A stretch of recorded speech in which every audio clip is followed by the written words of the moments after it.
It's 3:17 in the morning. The ceiling is just a dark blur above you, and the only sound in the room is the clock on the nightstand ticking like a metronome counting down your sanity. The silence is so loud it's almost mocking you. And in that stillness, the real torture begins, because the voices you've been silencing all day with busyness and caffeine now have a captive audience. They start whispering the greatest hits of your inadequacy. That thing your father said to you 20 years ago? It's back on tour, playing at full volume. The friend who ghosted you, the boss who overlooked you, the spouse who looked right through you last Tuesday, their words echo in here like they own the place. And underneath it all, there's this cold, quiet fear that maybe everyone's eventually going to leave, maybe you're too much and not enough at the same time, maybe you're one more failure away from being completely alone. You're not just tired. You're fighting a war in your mind while your body lies paralyzed in a dark room. And nobody sees it. Nobody knows you're bleeding out under the covers at 3:18 a.m. I know that room. I've memorized that ceiling. And I know the exhaustion that goes deeper than sleep can fix, the kind that sits in your bones and asks really dark questions before the sun even comes up. If that's where you are right now, I need you to hear something before we go any further. You are not crazy, and you are not abandoned. What you're experiencing has a name, and it's not just anxiety or depression, it's a targeted attack on your identity. And the enemy's favorite weapon isn't circumstance. It's words. Lies that dress up like truth. Accusations that sound like your own voice. Pressure that feels like it's coming from everywhere and nowhere at the same time. The alarm goes off at 6 o'clock, but you've been awake since 2:45. You drag yourself out of bed not because you're rested but because the world doesn't stop for your mental breakdowns. And you feel this familiar dread creep up your spine because you have to go out there and pretend you're fine, pretend you believe the things you tell everyone else, pretend the pressure isn't crushing your chest like a trash compactor set to slow. That's the moment. The parking lot, the cold coffee, the gray sky, the hollow chest.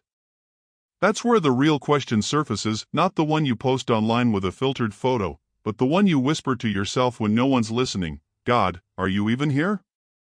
Because it feels like everything is caving in and I don't have the strength to hold it up anymore. I want to give you something solid for that exact moment. Not a pep talk. Not a platitude. A truth that has outlasted every empire, every war, every midnight panic attack in human history. It's from the book of Isaiah, chapter 54, verse 17, and it says this: "No weapon forged against you will prevail." Read that again. Not no weapons will be forged. Not you won't feel the heat of the battle. The promise is that every weapon, every word spoken against you, every lie whispered in the dark, every scheme cooked up in the spiritual realm to take you out, will ultimately fail. It will not have the final say. It will not win. This isn't a promise that pressure won't come. The weapon is still forged. The enemy still gets his swing. The words still get spoken.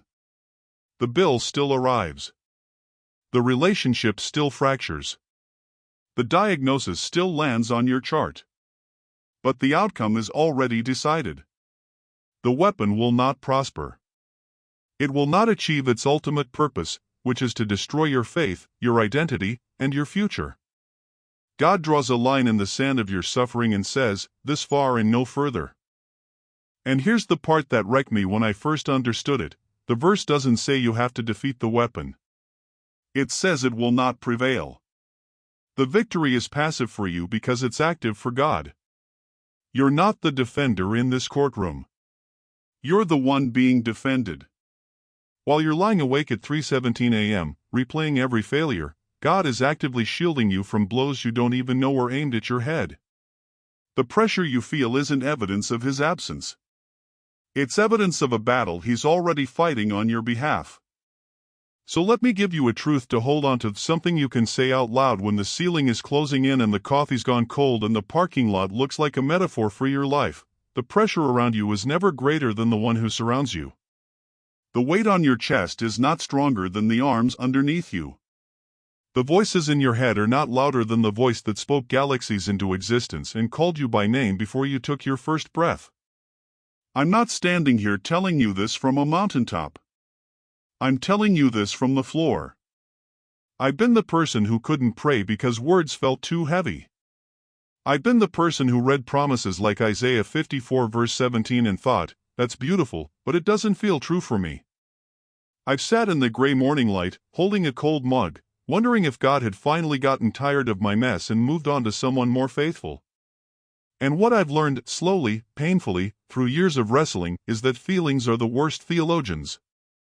They lie constantly. They tell you you're alone when you're actually surrounded. They tell you you're defeated when the victory was already won 2,000 years ago on a cross and an empty tomb. But here's the tension we have to sit in honestly: knowing the truth and feeling the truth are two very different things. You can believe Isaiah 54 verse 17 in your theology and still feel like you're getting pummeled in your reality. You can recite "no weapon will prevail" and still flinch every time the phone rings with bad news. So the question isn't, is the promise true? The question is, how do you actually experience the covering when everything visible is screaming that you're exposed? How do you feel sheltered when the storm is still raging?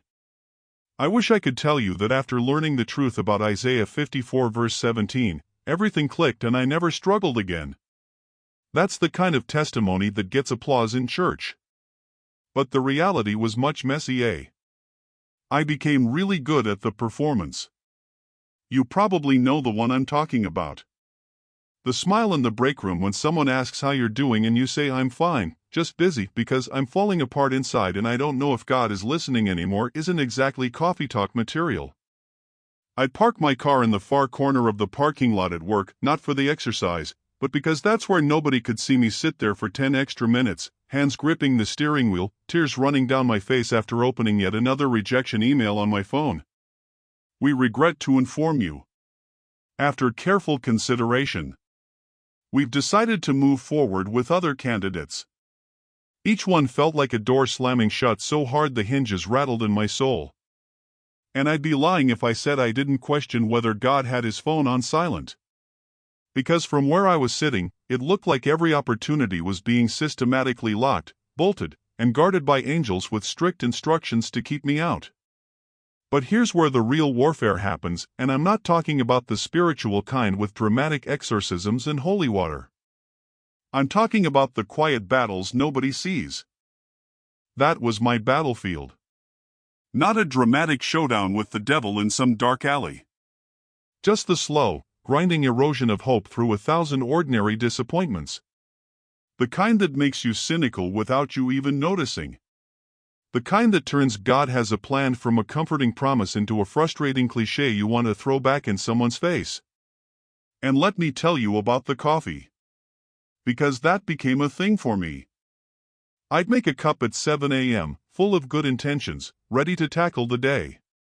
And then I'd get an email, or a bill would arrive, or I'd remember something I'd been trying to forget, and suddenly it's 2 p.m. and the coffee is stone cold, untouched, sitting there like a monument to my distracted despair. I started measuring my mental health by how many cold cups of coffee I threw away at the end of each day. Some weeks, it was a lot of cups. There was one Tuesday afternoon, I remember it was Tuesday because nothing good ever happens on a Tuesday, when I was sitting in my living room, the curtains half drawn, the room in that weird gray light that makes everything look sad. I was holding a mug that had been cold since 9 a.m. And I said it out loud. Not a polite prayer. Not a church prayer. Just raw, unfiltered honesty. God, are you even there? Because I can't feel you. I can't see you. And honestly, I'm not sure I trust you right now. If you've never said something like that to God, you're either holier than I am or you're not being honest with yourself. And here's what I learned in that moment: the silence didn't immediately break. Angels didn't burst through the ceiling. The coffee didn't miraculously reheat itself. But something shifted in me just by saying it. Because I stopped performing. I stopped pretending my faith was bulletproof. I stopped trying to be the perfect Christian who never doubts, never questions, never gets angry at God. And in a strange way, that raw honesty became its own kind of prayer. That's when I started understanding something about spiritual warfare that nobody had ever explained to me. We talk about the armor of God in Ephesians 6 like it's some kind of medieval night costume we put on during Sunday school. The belt of truth. The breastplate of righteousness. The shield of faith. It all sounds very epic and dramatic. But the reality of putting on that armor isn't a one-time morning ritual where you say a prayer and suddenly you're bulletproof. It's a daily, sometimes hourly, decision to believe what God says over what your feelings are screaming at you. The belt of truth? That's not just a nice metaphor. That's you standing in your kitchen at 7:42 a.m., holding a cold cup of coffee, and choosing to believe that you are who God says you are, loved, chosen, not abandoned, even though every emotion in your body is telling you that you're a failure. The breastplate of righteousness? That's not about your perfect behavior. That's about Christ's righteousness covering your heart when the enemy whispers that you're not good enough, that you've messed up too many times, that God is done with you. And the shield of faith? That's the thing you have to lift up actively when the flaming arrows come, and they come, believe me. The rejection email. The unexpected bill. The silence from a friend. The diagnosis you didn't see coming. Each one is a flaming arrow designed to set your hope on fire and burn it to the ground. Here's the memorable truth I want you to hold on to, and I need you to really hear this: faith is not the absence of fear. Faith is walking forward while your knees are shaking. It's not having all the answers. It's not feeling confident. It's not waking up every morning with a smile and a praise song on your lips. Sometimes faith looks like you, in your car, in the parking lot, crying so hard you can barely breathe, and still whispering through the sobs, "I don't understand, but I'm still here. I'm still showing up. I still believe you're good even though nothing feels good right now." And here's what I discovered about those closed doors I was so angry about. I started noticing something strange. Every door that slammed shut forced me to turn in a direction I wouldn't have chosen on my own. Every rejection created a pause I didn't want but desperately needed. Every disappointment became a strange kind of mirror, showing me where I had placed my trust in outcomes instead of in God Himself. I had been treating God like a vending machine: insert prayer, receive blessing, and when the machine seemed broken, I assumed the operator had abandoned the building. But the closed doors weren't punishment. They were redirection. So there I was, standing in my kitchen at 6:52 a.m., holding a black Sharpie and a piece of printer paper that had been sitting in the drawer for 3 months. I wrote 4 words in the biggest letters I could fit on that page: I am covered by God. And then I taped it to my refrigerator, right next to the unpaid electric bill and the magnet from my niece's 3rd birthday party. But something cracked open in me when I stepped back and looked at it. Because for the first time in months, I wasn't just thinking about God's protection. I wasn't just reading about it or hearing someone preach about it. I was declaring it. Out loud. In my kitchen. This is the part of the story where I need to tell you something I've never said out loud before. I used to think prophetic acts were for people with dramatic testimonies and big platforms. My prophetic act was a piece of printer paper and a Sharpie that was running out of ink. But it was the most honest thing I'd done in years. Because here's the mirror moment I want you to step into right now. That person in the mirror, that's the one God is waiting to meet this morning. Not the polished version you show on social media. Not the "I'm fine, how are you" version you present at work. The real you. The one with morning breath and tangled hair and a heart that's been carrying too much weight for too long. And in that moment, before you check your phone, before you let the news of the day crash into your mind, before you start solving problems that haven't even happened yet, what if you whispered something true? What if the first words out of your mouth weren't a complaint or a worry or a to-do list, but a prayer? Not a fancy one. Not the kind with theological precision and perfect King James English. Just the raw, honest truth: God, I can't carry this today. I need you to carry it for me. That's what I started doing. Every morning, standing in front of that refrigerator, looking at that piece of paper like it was a legal document signed by heaven itself. And slowly, so slowly I almost didn't notice it happening, something began to shift. I started learning how to give God the things I'd been trying to manage on my own. My racing mind, full of worst-case scenarios and contingency plans and what-if questions that had no answers. I place my hand on my own forehead some mornings and just say, Father, I give you my thoughts. They're not serving me right now. They're just torturing me. I need your truth to replace every lie that's been playing on repeat. And no, the thoughts didn't magically disappear. But they lost their authority. They became noise instead of prophecy. Then I put my hand on my chest, right over my heart, because that's where the real damage was. The rejection I couldn't stop replaying. The friendship that ended without explanation. The betrayal I never saw coming. The disappointment in myself that was the hardest one to face. And I'd whisper, I give you my heart. It's bruised and it's tired and half the time I don't even know what it's feeling anymore. But it's yours. Heal what I can't even name. And then, this was the hardest part, I'd picture my family. My home. The people I love and the people I struggle to love. The relationships that felt strained and the ones that felt broken beyond repair. And I'd say out loud, I place them in your hands. I can't control what happens to them. I can't protect them from every danger. I can't manage their choices or fix their problems. But you can hold what I can't hold. Some mornings I'd even name my work. The projects that were stalling. The opportunities that seemed to be going to everyone except me. The closed doors I'd already talked about, the ones that felt like punishment but were actually redirection. God, I give you my career. My finances. My future. Open the doors that need to be opened and close the ones that need to be closed. And give me the wisdom to know the difference.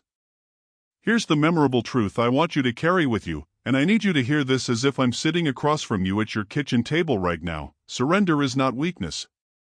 Surrender is the strongest thing you will ever do.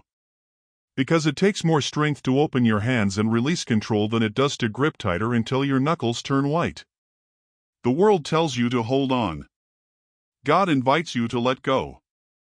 And I want to pray for you right now. Not a polished prayer. Not a performance. Just a conversation with the Father who has been waiting for you to stop trying to carry everything alone. Father, in the name of Jesus, I come to you this morning not as someone who has it all together, but as someone who needs you more than I need my next breath. I place my mind under your truth. Every anxious thought, every racing worry, every lie the enemy has whispered in the dark hours of the night, I silence it now and I submit my thoughts to the authority of your word. What you say about me is more true than what I feel about myself. I place my heart under your love. Every wound, every scar, every place where hope has grown thin, I invite you into those broken spaces. Heal what I cannot heal. Mend what I cannot mend.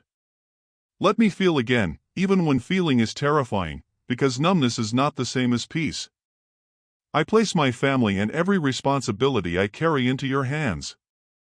The people I love, the burdens I bear for them, the fears I have about their future, I release them to you.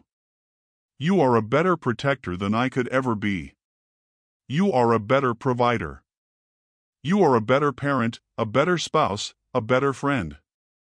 I trust you with what I cannot control. Father, I ask you to open the doors that need to be opened and close the doors that need to be closed. Give me discernment to know which is which. Help me stop banging on doors you've already shut, trying to force my way into rooms you never intended for me. And give me courage to walk through the doors you're opening, even when they lead to places I've never been before. I reject every lie that tells me I am alone.